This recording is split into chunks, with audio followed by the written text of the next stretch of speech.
Monday. Now for the official National Weather Service forecast for southeast Wisconsin, including Milwaukee.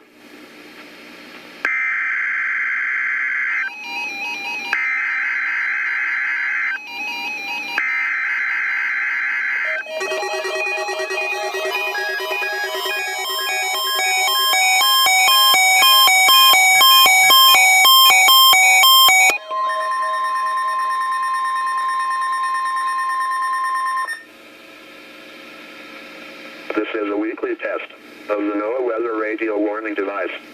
During potentially dangerous weather situations, specially built receivers are automatically activated to warn of the impending hazard. Tests of these receivers normally are conducted by the National Weather Service every Wednesday around noon.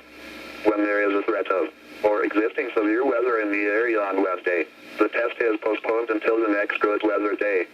The warning alarm transmitted over this and other NOAA radio stations in southern Wisconsin will normally be activated for watches and warnings that affect the following Wisconsin counties: Richland, Vernon, Adams, Juneau, Marquette, Waushara, Winnebago, Calumet, Manitowoc, Sauk, Columbia, Green Lake, Fond du Lac, Sheboygan, Dodge, Washington, Ozaukee, Iowa, Dane, Jefferson, Waukesha, Milwaukee, Lafayette, Greene, Rock, Walworth, Racine and Kenosha, and the following Illinois counties: Stevenson, Boone, Winnebago, McHenry, and Lake, and all adjacent coastal waters of Lake Michigan.